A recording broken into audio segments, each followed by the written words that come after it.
Olá, meus amigos, Shalom Aleichem, sejam todos bem-vindos mais uma vez ao nosso devocional. Seguimos falando dentro do capítulo 20 do livro de Josué. Já abordamos sobre a cidade de refúgio e em nossas últimas reflexões abordamos sobre o vingador de sangue. O verso de hoje nos faz refletir sobre o homicida involuntário. Josué capítulo 20, versículo 6 nos diz: habitará, pois, na mesma cidade, até que compareça em juízo perante a congregação, até que morra o sumo sacerdote que for naqueles dias. Então tornará o homicida e voltará à sua cidade e à sua casa, à cidade de onde fugiu. Neste verso, vemos que não era um processo tão simples, bastando a pessoa fugir para uma cidade de refúgio que ela estaria livre de qualquer perigo ou punição. Todo aquele que involuntariamente acabasse matando alguém, seja por acidente, por imprudência ou qualquer razão, precisava passar por um julgamento, onde teria que provar que não foi algo premeditado e que sequer tinha algum sentimento negativo com relação à pessoa que havia morrido. A Torá traz exemplos disso lá em Números capítulo 35, versículos 22 ao 24 e em Deuteronômio 19, versículo 4 a 6, que nos diz: este é o caso tocante ao homicida que nelas se acolher, para que viva. Aquele que, sem o querer, ferir o seu próximo, a quem não aborrecia dantes.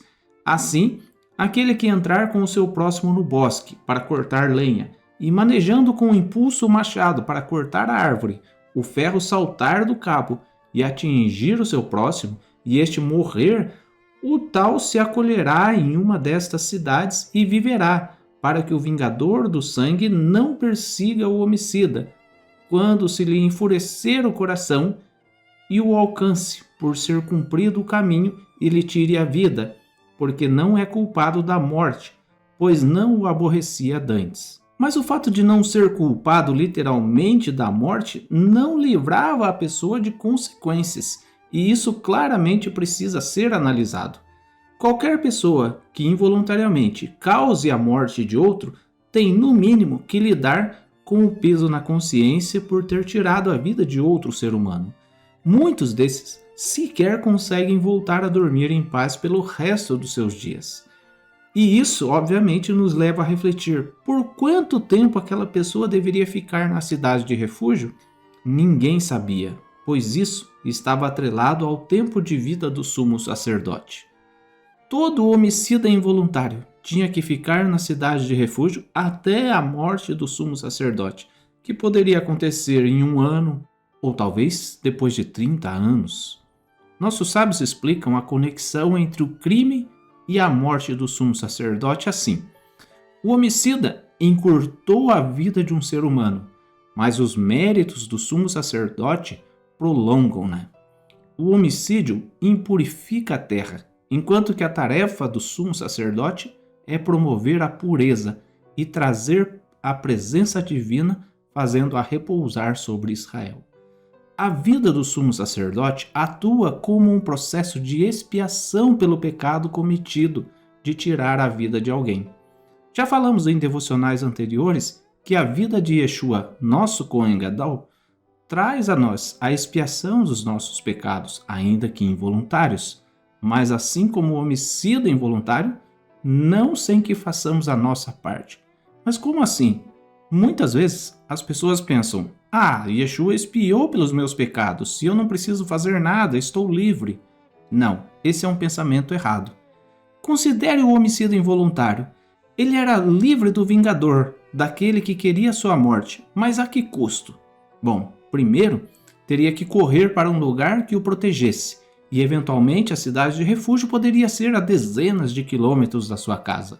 Segundo, ele teria que ficar lá até a morte do sumo sacerdote, que, como dissemos, ninguém sabia quanto tempo demoraria.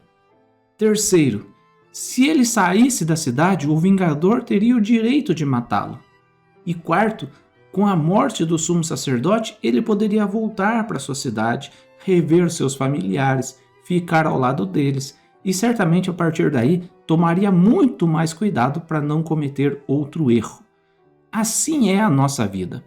Ao pecarmos, temos nossa vida suspensa diante de Hashem.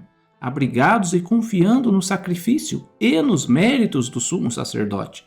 Mas é preciso ser cuidadoso para nunca mais voltarmos a cometer o mesmo erro e sermos merecedores de morrer pelas mãos do inimigo.